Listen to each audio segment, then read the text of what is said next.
목대인 주일 이 시간에 여기까지 나오신 여러분들 위해 하나님의 크신 은혜가 함께하기를 진심으로 기원합니다. 아울러 여러 가지 사정으로 영상으로 예배에 참여하는 모든 분들에게도 동일한 은혜가 있기를 기원합니다. 2월이 시작되었습니다. 2월은 1월에 이어서 사무엘 하를 읽어나가게 됩니다. 원래 사무엘 상과 사무엘 하는 두 권 나누어져 있는 책이 아니고 한 권의 책인데 분량이 많기 때문에 편의상 둘로 나누어서 사무엘 상과 사무엘 하로 나누어지게 된 것입니다. 사무엘 하에는 사울 왕이 죽고 다윗 왕의 통치가 그려지게 되는데, 다윗 왕이 사울이 죽자 편안하게 왕으로 올라갈 수 있었던 건 아닌 것을 우리는 말씀을 통해 확인하게 됩니다. 그러면 다윗이 왕으로 올릴 때 어떤 일들이 있었는지 살펴보고 또 이것을 통해서 교훈받을 수 있는 것들이 무엇인지 생각해 보는 시간을 갖도록 하겠습니다. 우선 오늘 사무엘하 시작하는 날이기 때문에 간단하게 개요를 살펴보고 오늘 말씀 읽기 본문인 2장을 통해서 교훈받도록 하겠습니다.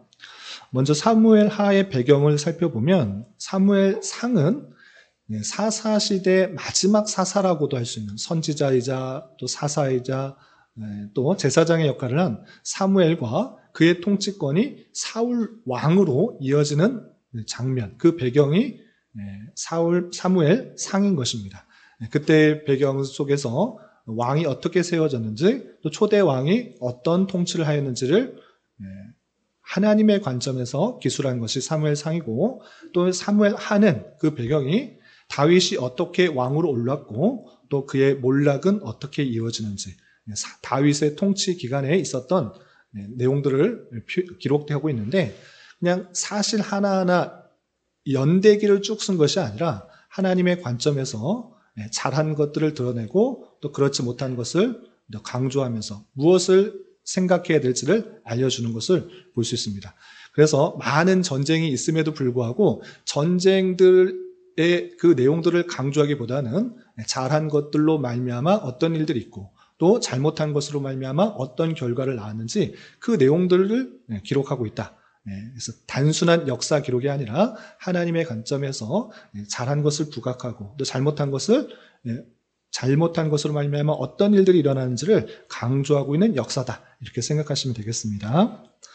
그래서 역사적인 교훈으로 생각해 보면 다윗 왕의 즉위 과정과 사울 왕가가 어떻게 쇠퇴하고 몰락하는지의 내용들이 나와 있고, 또 다윗 왕조의 부흥과 몰락을 통해서 그 원인이 무엇인지를 생각하도록 하는 그런 교훈들이 있다라고 할 수 있겠습니다.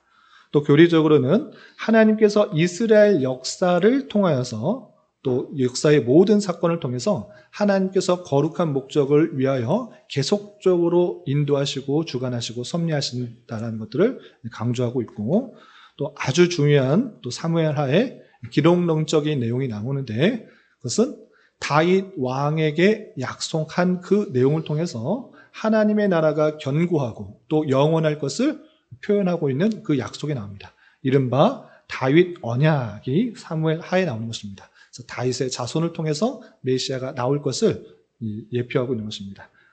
그래서 기독론적인 아주 중요한 또 의미를 가지고 있다라고 염두에 두시고 읽어가시면 되겠습니다. 그리고 사무엘하는 총 24장으로 되어 있는데 이해를 돕기 위해서 세 부분으로 나누면 이렇습니다. 첫 번째, 다윗의 통치 중에서 잘된 분, 부흥하고 있는 그 모습들이 앞에 나오게 됩니다. 그래서 어떻게 왕으로 오르게 되었고 또 왕으로서 어떤 전쟁을 통해서 승리하게 되었는지, 그리고 그 마음 가운데 정말 하나님의 법궤를 옮겨놓고 싶은 마음, 하나님을 더 중심에 놓고 싶은 그 마음들이 잘 드러나 있는 것이 10장까지입니다. 그런데 다윗 왕도 아주 이스라엘의 많은 왕들 중에 가장 뛰어난 왕이기도 하지만, 왕으로 꼽히는 그런 왕이지만 그도 완벽할 수 없다는 것을 우리는 사무엘하를 통해서 발견하게 되는 것입니다. 그가 밧세바를 범하는 사건이 11장에 나오게 되고 그 사건으로 말미암아 다윗은 계속해서 몰락해 가게 되는 것을 보게 됩니다. 특별히 자신의 아들인 압살롬으로 말미암아 이른바 쿠데타, 자신의 왕권을 위협받는 그런 일도 다니고 계속해서 돌아다니게 되는, 또 죽음을 피해 다니는 그런 큰 시련을 겪게 되는 것입니다. 그리고 21장부터 24장까지는 부록같이 다윗의 통치가 이랬다라고 하면서 그의 통치, 또 그와 함께한 용사들은 누구인지, 또 어떤 일들을 했는지, 그리고 다윗이 어떤 잘못을 했는지 부록같이 모아놓은 장면이 맨 끝에 21장부터 24장까지 나온다. 이렇게 머리에 염두에 두시고 살펴가시면 되겠습니다. 오늘은 2장인데 다윗이 왕으로 오르는 과정 속에서 한 부분입니다. 왕으로 오르는 것이 결코 쉽지 않았는데 오늘은 그 중에서 앞부분 내용들을 좀 살펴보겠습니다. 2장 1절부터 11절까지는 유다 족속의 왕으로 세워지게 되는 다윗의 모습에 대해서 표현하고 있는데, 먼저 1절부터 3절까지 다윗이 사울 왕을 피하여서 블레셋의 시글락에 있다가 사울 왕이 죽은 이후에 죽은 이후에 다윗이 어떻게 되는지 내용을 좀 살펴보겠습니다. 우선 1절부터 3절까지 말씀을 함께 봉독하겠습니다. 시작. 그 후에 다윗이 여호와께 여쭈어아뢰되 내가 유다 한 성읍으로 올라가리까? 여호와께서 이르시되 올라가라. 다윗이 어디로 가리까? 이르시되 헤브론으로 갈지니라. 다윗이 그의 두 아내 이스라엘 여인 아히노함과 갈멜 사람 나발의 아내였던 아비가일을 데리고 그리로 올라갈 때 또 자기와 함께한 추종자들과 그들의 가족들을 다윗이 다 데리고 올라가서 헤브론 각 성읍에 살게 하니라. 그 후에라고 되어 있는데 1장을 통해서 우리가 살펴보신 분은 아시겠지만 어떤 일들이 있었는가? 다윗이 사울을 피해 블레셋의 한 지역인 시글락이라는 동네에 살고 있었습니다. 계속적으로 죽이니까 이 블레셋으로 피하면 따라오지 않겠지, 나를 죽이지 않겠지 해서 시글락이라는 곳에 있었는데, 그때에 사울이 속한 이스라엘과 블레셋과의 전투가 있었던 것입니다. 그런데 이스라엘이 이긴 것이 아니라 블레셋이 이기게 되었습니다. 그때 블레셋의 군사에 의해서 사울뿐만 아니라 그의 세 아들이 다 죽게 되었습니다. 그 소식을 듣고 애통하는 장면이 1장에 나오고, 그리고 나서 사울이 죽었다는 소식을 듣고 이제 하나님께 묻는 것입니다. 내가 계속해서 이 블레셋에 속하여 있어야 됩니까? 아니면 다시 유다로 가야 됩니까? 하나님께 물을 여쭐 때 하나님께서는 너 거기서 계속 블레셋에 있지 말고 유다로 올라가라 라고 말씀을 해주신 것입니다. 그러면 어디로 가야 됩니까? 유다 어디로 가야지 내가 살 수 있습니까? 라고 또 하나님께 기도하자 하나님께서는 헤브론으로 가라 라고 말씀해 주시고, 그 말씀에 따라 자신의 식구와 또 함께한 사람들을 다 데리고 헤브론으로 올라가서 살게 되는 것입니다. 그렇게 헤브론으로 가자 거기서 살고 있었던 유다 족속들이 사울 왕이 죽었으니 하나님으로부터 또 사무엘로부터 기름 부음 받은 다윗이 왕이 되어야 된다 생각하여서 다시 한번 공식적으로 왕으로 추대하기 위해서 기름을 붓는 장면이 이어지게 됩니다. 그 내용이 4절부터 7절까지 나오는데 다 읽지는 않고 4절부터 5절까지만 함께 읽겠습니다. 4절 5절 함께 봉독합니다. 시작. 유다 사람들이 와서 거기서 다윗에게 기름을 부어 유다의 족속의 왕으로 삼았더라. 어떤 사람이 다윗에게 말하여 이르되 사울을 장사한 사람은 길르앗 야베스 사람이다 하매 다윗이 길르앗 야베스 사람들에게 전령들을 보내 그들에게 이르되 너희가 너희 주 사울에게 이처럼 은혜를 베풀어 그를 장사하였으니 여호와께 복을 받을지어다.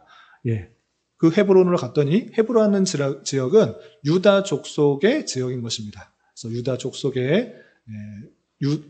유다 족속 사람들이 와서 다윗이 왔으니 그에게 기름을 부어가지고 유다 족속, 우리 족속의 왕으로 삼게 된 것입니다. 그리고 그 중에 다윗이 길르앗 야베스 사람이 사울이 죽었을 때 잘 장사했습니다라는 소식을 알려주어서 길르앗 야베스 사람들을 축복하는 장면이 이어진 것입니다. 그런데 다윗이 왕이 된 것은 온 이스라엘의 왕이 된 것이 아니라 유다 족속이 왕으로 인정한 것이었습니다. 그래서 완전한 왕으로서의 전체를 다스리는 왕으로서의 모습은 아직 드러나지 않고 있는 것입니다. 그래서 어떤 일이 발생하는가? 8절부터 11절까지는 유다 족속이 아닌 다른 족속, 다른 지파의 사람들이 다른 사람을 왕으로 세우는 장면이 나옵니다. 그 내용이 8절부터 11절까지 나오는데 계속해서 8절부터 11절까지 함께 봉독하겠습니다. 시작. 사울의 군사령관 넬의 아들 아브넬이 이미 사울의 아들 이스보셋을 데리고 마하나임으로 건너가 길르앗과 아술과 이스라엘과 에브라임과 베냐민과 온 이스라엘의 왕으로 삼았더라.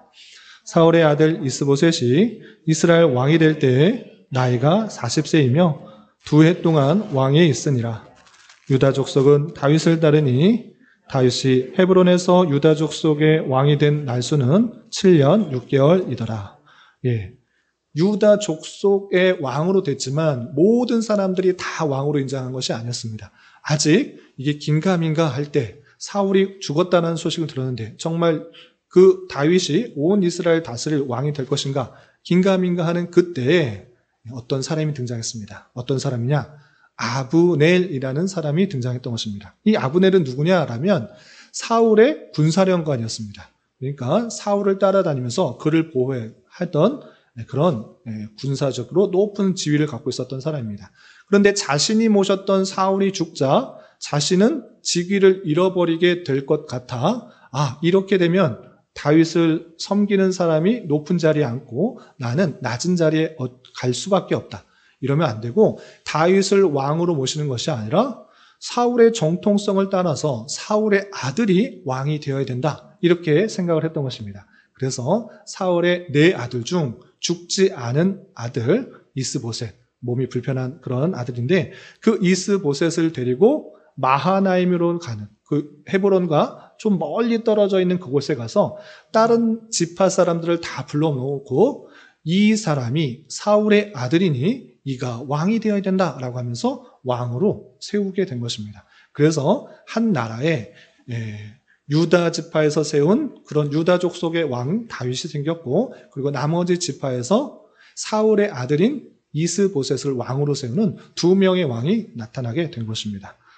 그리고 나서 이 아브넬은 그냥 가만히 있었는가? 그렇지 않고 또 자신의 야욕을 보이는데 요것 먼저 살펴보겠습니다. 여러 지역들이 나와서 좀 실감이 안 나서 실제적으로 감각이 없을 것 같아서 없을 수도 있을 것 같아서 제가 지도를 하나 마련했습니다. 보시면 앞에 잘 보이시나요? 뒤쪽도 잘 보이시나요? 보시면 다윗이 사울을 피해서 있었던 곳은 블레셋의 시글락이라는 지역입니다.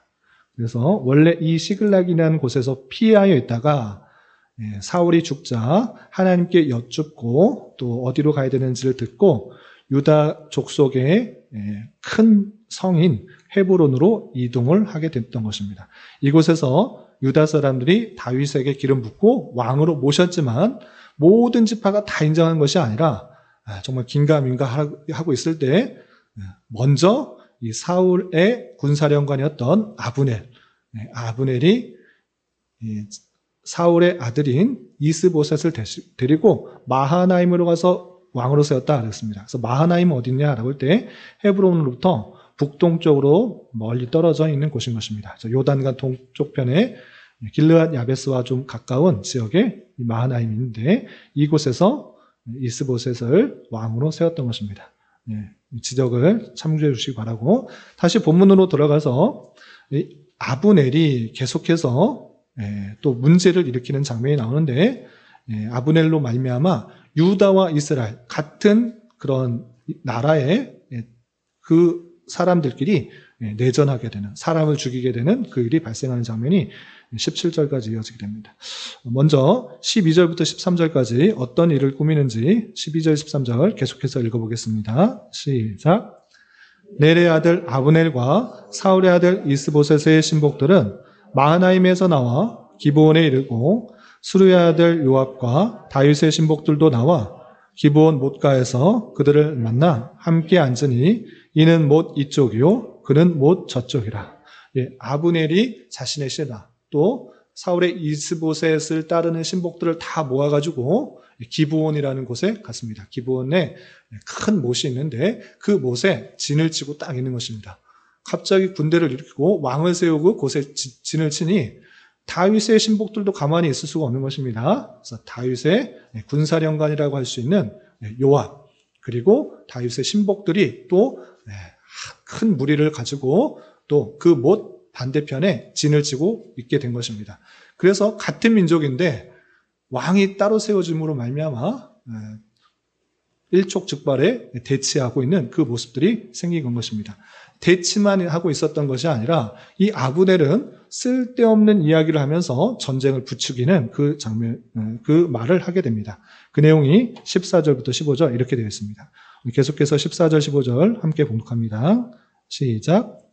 아브넬이 요압에게 이르되 원하건대 청년들에게 일어나서 우리 앞에서 겨루게 하자. 요압이 이르되 일어나게 하자 하매 그들이 일어나 그 수대로 나아가니 베냐민과 사울의 아들 이스보셋 편에 12명이요 다윗의 신복 중에 12명이라. 아브넬이 데리고 온 그 이스보셋의 신복들의 군대와 또 요압과 다윗의 신복들의 군대가 진을 치고 있다가 아브넬이 한마디 합니다. 요압아, 너 군대 그렇게 세냐? 한번 우리랑 겨뤄볼래? 우리 청년들, 우리 군대가 훨씬 세다. 한번 겨뤄볼까? 이런 식으로 도발하는 것입니다. 그러자 요압은 가만히 있지 않고 웅수를 합니다. 그래? 한번 해볼까? 너하고 똑같이 12명 데리고 우리도 12명 나올 테니까 누가 이기나 한번 해보자 라고 그렇게 도발하자. 절대 질 수 없다라고 하면서 응수를 하는 것입니다.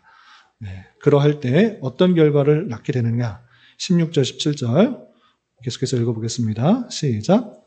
각기 상대방의 머리를 잡고 칼로 상대방의 옆구리를 찌르매 일제히 쓰러진지라. 그러므로 그것을 헬갓 핫수림이라 일컬었으며 기브온에 있더라. 그날의 싸움이 심히 맹렬하더니 아브넬과 이스라엘 사람들이 다윗의 신복들 앞에서 패하니라. 장난같이 했던 말, 한번 걸어보자. 우리 군대가 세냐? 우리 청년들이 세냐? 한번 해볼래? 해보자. 그리고 싸움이 벌어졌던 것입니다. 그래서 머리 잡고 칼로 찌르며 12명만 싸운 것이 아니라 그 싸움이 번져서 심히 맹렬하게 그 군사들과의 전투가 발생하게 된 것입니다. 그런데 그 결과 아브넬이 도발했지만 아브넬 군사가 이긴 것이 아니라 다윗의 신복들이 크게 이겨서 승리를 하게 된 것입니다. 그래서 도발했던 아브넬은 어떻게 하는가? 도망을 하는 것입니다. 차기 한번 살아보겠고 지금 이렇게 되다가는 다윗의 신복들에 다 죽게 생겼다 생각하여서 아브넬은 그 자리를 피하며 도망합니다. 도망하는 걸 가만히 놔두냐? 그렇지 않고 요압의 동생이었던 아사헬이라는 사람이 그 뒤를 추적합니다. 도망가는 아브넬을 추적하는 아사헬 모습 계속해서 18절, 19절 함께 봉독하겠습니다. 시작. 그곳에 수르의 아들 세 아들 요압과 아비새와 아사헬이 있었는데 아사헬의 발은 들로루같이 빠르더라. 아사헬이 아브넬을 쫓아 달려가되 좌우로 치지 않고 아브넬의 뒤를 쫓으니 19절까지만 일단 읽겠습니다. 요압이 질 것 같으니까 아브넬이 질 것 같으니까 도망가는 것입니다. 그런데 요압의 동생 중에 한 명이었던 아사헬은 아주 민첩한 사람이었습니다. 도망가는 것을 그냥 놔두는 것이 아니라 내가 빠르니까 저 잡을 수 있겠다 해서 그를 잡으려고 죽이려고 뒤쫓게 되는 것입니다. 그런데 이 아사헬 뒤를 쫓았던 아사헬이 오히려 아브넬의 창에 의해서 죽게 되는 내용이 이어지게 됩니다. 우리 계속해서 20절부터 23절 같이 읽어보겠습니다. 시작. 아브넬이 다시 아사헬에게 이르되 너는 나 쫓기를 그치라. 내가 너를 쳐서 땅에 엎드러지게 할 까닭이 무엇이냐? 그렇게 하면 내가 어떻게 내 형 요압을 대면하겠느냐 하되 그가 물러가기를 거절하매 아브넬이 창 뒤끝으로 배를 찌르더니 창이 그의 등을 뜯고 나간지라. 곧 그곳에 엎드려져 죽음에 아사헬이 엎드려 죽은 곳에 이르는 자마다 머물러 섰더라. 따라가는 것, 죽이려고 하는 것, 도발하는 것 참지 못해서 뒤돌아갔으나 그 아브넬이 창을 뒤로 찔러 아사헬은 배에 창이 찍혀서 그대로 죽게 되는 그 모습을 보게 됩니다. 그곳을 지나는 사람마다 안타까워하며 그곳에 머물러 쓰게 되는 일들이 있게 됩니다.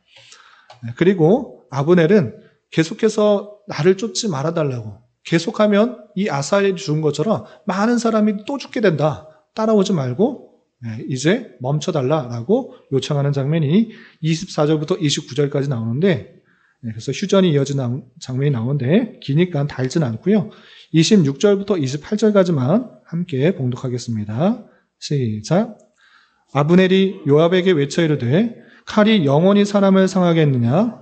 마침내 참혹한 일이 생길 줄을 알지 못하느냐? 내가 언제 무리에게 그의 형제 쫓기를 그치라 명령하겠느냐? 요압이 이르되 하나님이 살아계심을 두고 맹세하노니 내가 말하지 아니하였더라면 무리가 아침에 각각 다 돌아갔을 것이요 그의 형제를 쫓지 아니하였으리라 하고, 요압이 나팔을 불매 온 무리가 물러서고 다시는 이스라엘을 쫓아가지 아니하고 다시는 싸우지도 아니하니라. 계속해서 쫓아오는 그 요압의 모습 보고, 언제까지 쫓아오느냐? 계속 쫓아와봤자 사람만 죽을 뿐이다. 그러니 쫓아오지 말아달라고 부탁을 합니다. 그러자 요압이 그래, 너가 그렇게 부탁하지 않았으면 다 죽었을 것인데 그렇지 않겠다라고 하고, 더 이상 피를 불리지 않게 하기 위해서 나팔을 불고 이제 저 이스라엘 군대와 아브넬을 쫓기를 그치도록 명령하여서 휴전이 되는 장면이 나오게 됩니다.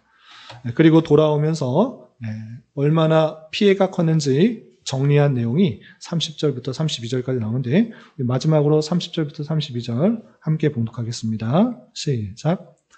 요압이 아브넬 쫓기를 그치고 돌아와 무리를 다 모으니 다윗의 신복 중에 19명과 아사엘이 없어졌으나 다윗의 신복들이 베냐민과 아브넬에게 속한 자들을 쳐서 360명을 죽였더라. 우리가 아사엘을 들어올려 베들레헴에 있는 그의 조상묘에 장사하고 요압과 그의 부하들이 밤새도록 걸어서 헤브론에 이른 때에 날이 밝았더라.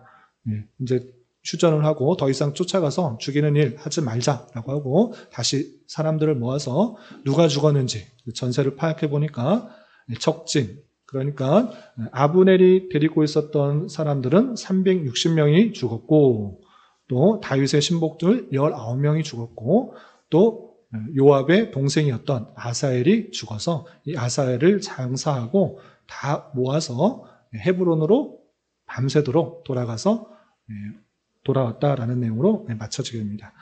오늘은 2장에서는 다윗이 유다의 왕으로 올랐으나 평탄하게 왕으로 오른 것이 아니라 그 왕으로 오를 때까지 많은 일들 중에서 내전이 발생하게 된 그 말씀을 살펴볼 수 있었습니다. 이 내용을 통해서 교훈받을 수 있는 것들을 3가지로 정리하겠습니다. 첫 번째, 다윗은 사울이 죽은 것을 애통한 이후에 어떻게 행동하였는가 살펴봤으면 좋겠습니다. 1장에 사울이 죽었다라는 소식을 듣고 요나단뿐만 아니라 사울이 죽은 것을 애통하며 슬퍼하는 내용이 나오고, 그 후에 다윗은 하나님께 여쭙고 내가 여기 있어야 됩니까? 올라가야 됩니까? 내가 올라간다면 어디 있어야 됩니까? 계속해서 묻는 장면을 보게 되고, 하나님께서 말씀하시자 그 말씀에 순종하는 그 모습을 보게 됩니다. 그런데 그런가 보다라고 넘어갈 것이 아니라 다윗의 입장에서 우리는 한번 생각해 봤으면 좋겠습니다. 그건 무엇이냐? 다윗은 이미 10여 년 전에, 약 10년 전에 사무엘로부터 너는 왕이 될 것이라는 것을 알려주어서 기름 부음을 받았던 것입니다. 그렇다고 하면 아직 사울 왕이 살아있으니 내가 왕이 되는 것은 지금은 아니다 생각해서 계속해서 피해 다니면서, 죽음을 피해 다니면서 계속해서 사울이 없어지게 동안 기다렸을 것입니다. 어느 하나님께서 그를 전쟁에서 죽게 하거나 어떻게 하실 것이다 생각하면서 계속해서 피해 다니고 있었던 것입니다. 그런데 사울이 죽었다라는 소식을 들은 것입니다. 그러면 내가 왕이 되어야 되는구나, 자연스럽게 생각할 수 있는 것입니다. 사무엘로부터 하나님께서 너를 왕으로 세운다라는 말을 들었기 때문에 당연히 내가 왕이 되어야지. 사울 죽었으니 이제 내가 왕이다 라고 자연스럽게 이스라엘로 가서, 블레셋이 아닌 이스라엘로 가서 내가 왕이 되었으니 나의 명령과 통치를 따르라, 이런 식으로 행동하는 것이 아니라 또 하나님께 묻는 것입니다. 나 기름 부음 받았는데 내가 지금 가는 게 맞습니까? 아니면 더 기다려야 되는 것이 맞습니까? 내가 간다고 하면 어느 지역으로 가는 게 맞습니까? 계속해서 하나님께 묻는 그 다윗의 모습을 보게 되는 것입니다. 이런 모습을 통해서 참으로 하나님께서 세우고자 하는 왕의 모습이 어떠한지를 우리는 도전받게 되는 것입니다. 사울과 다윗의 차이점은 무엇입니까? 사울은 하나님께서 왕으로 세우셨지만 하나님의 말씀을 따라 순종하는 삶이 아니라 자신의 생각, 자신의 뜻, 자신의 명성을 높이기 위해서 행동했던 사람이고, 다윗은 그런 것이 아니라 오직 하나님의 뜻과 영광과 또 그 존귀가 드러나기 위해서 계속적으로 행동하고 있는 그 모습을 보게 됩니다. 그런데 다윗이 처음부터 그렇게 완전한 모습으로 세운 것이 아니라 하나님께서 사울의 반면교사의 모습을 보여주고 저렇게 해서는 안 된다라는 것들을 계속적으로 10여 년 동안 훈련받게 하신 후에 오직 하나님께서 나를 지켜주셔야지만, 나를 도와주셔야지만 내가 살 수 있고 하나님 없이는 아무것도 이루어질 수 없다라는 것들을 알면서 내가 하나님의 말씀에 순종하는 사람이 되도록 하나님께서 이끄셨다는 사실들을 잊지 말아야 될 것입니다. 하나님께서 사울을 대신 다윗을 왕으로 세우는 데는 오랜 시간이 걸렸습니다. 하나님의 능력이 없으셔서 그를 바로 세우지 않으신 것이 아니라 사울과 달리 하나님의 마음에 합한 왕을 세우기 위해서 다양하게 훈련시키신 사건인 것을 기억해야 될 것이고, 정말 그러한 모습처럼 다윗은 당연히 그런 것으로 생각하지 않고 이것조차 하나님의 뜻입니까? 하나님께서 원하시는 것입니까? 삼가 조심하여 하나님의 뜻을 묻고 행동하는 사람이 되었음을 우리는 발견하게 되는 것입니다. 이러한 것처럼 우리의 인생 속에서도 하나님께서 어떠한 사람이 되기를 원하시는가를 잘 생각해 봐야 될 것입니다. 다 사울과 같이 높은 자리에만 앉아 있는 것이 중요한 것이 아니라 그 자리에서 정말 하나님의 마음에 합한 자로서 하나님의 뜻을 행하는 자로서 서 있는가가 더 중요하다는 사실을 잊지 말아야 될 것입니다. 하나님께서는 우리네 인생을 통하여서 다양한 환경과 사건을 통해서 하나님만이 나의 산성이요 피난처시요 요새시요 건지시는 이요 피할 바위시고 방패시라는 것들을 처절하게 경험케 하실 것입니다. 영적으로 민감하게 깨어 있어서 하나님께서 그 모든 상황들을 이끄셔서 다윗과 같이 고백하는 그 고백이 우리에게도 있어져야 될 것이고, 다윗이 행한 그 모습처럼 내가 이것을 행해야 됩니까? 이거 어느 길로 가야 됩니까? 주님께서 말씀하시지 않으면 한 걸음도 가지 않겠다라고 다짐하는 그 모습이 하나님께서 찾으시는 모습이요, 하나님께서 원하시는 성도의 모습이라는 것들을 기억하며 그러한 삶을 살아가야 될 것입니다. 물론 하나님께서 구약시대와 같이 구체적으로 어느 지역이다, 무엇이다 음성으로 들려주지 않으실 수 있습니다. 그러나 그럼에도 불구하고 그러한 자세, 그러한 행동을 통해서 삼가 조심하여서 실수와 죄악과 범죄를 줄일 수 있다는 사실을 기억하며 우리 또한 하나님께 늘 물으며 그 뜻대로 살아가기에 힘써야 될 것입니다. 이런 저와 여러분 되시기를 주님의 이름으로 부탁을 드립니다. 두 번째 생각해 볼 것은 아브넬과 요압의 만남 속에 어떤 일이 발생하는가 생각해 봤으면 좋겠습니다. 아브넬은 자기가 사울 왕의 군사령관으로서 다윗이 왕이 됐기 때문에 한마디로 말하면 직장을 잃어버린 것입니다. 내가 사울 왕이 내 왕이었는데 갑자기 다윗이 왕이 됐어? 나는 어떻게 된 거야? 이렇게 되면 안 되겠다.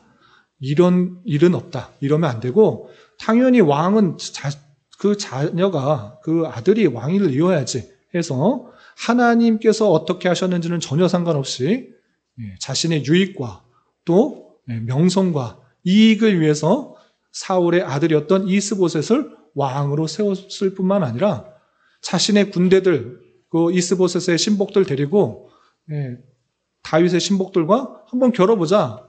네가 이기나 내가 이기냐? 한번 해보자. 그리고 내가 이기면 자신이 더 높다라는 것을 증명하기 위해서, 우리의 군대가 더 세다라는 것을 증명하기 위해서 쓸데없는 일들을 하게 되는 것을 보게 됩니다. 결국 같은 민족끼리 죽고 죽이는 내전이 발생하게 되었고 380명이라는 많은 숫자가 죽게 된 그 모습들을 보게 됩니다. 이런 모습을 통해서 아브넬의 그 모습이 혹여나 우리의 모습은 아닌가 되돌아봐야 될 것입니다. 나는 사울 왕의 군사령관이었는데 다윗 왕의 요압 밑에 들어간다고? 이러면 되는가? 내 직장이 무너지는데, 직장이 없어지는데 이러면 되겠는가? 이렇게 생각한 교만한 마음, 또 자신의 유익과 이익만을 생각하는 모습, 그 모습이 우리에게는 참으로 악한 마음이다 생각해야 될 것입니다.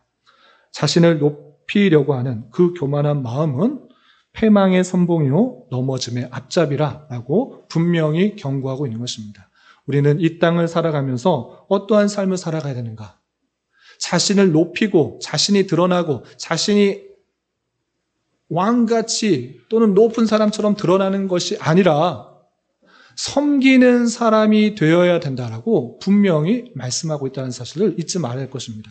우리가 열심히 살아서 높은 자리에 올라가서 많은 사람을 거느리고 내 명성이 높아져야 된다, 이런 삶이 아니라 우리의 인생 삶 속에 있어서 겸손한 모습들, 섬기는 모습들, 낮아진 모습으로 있어야 된다는 사실을 잊지 말아야 될 것입니다.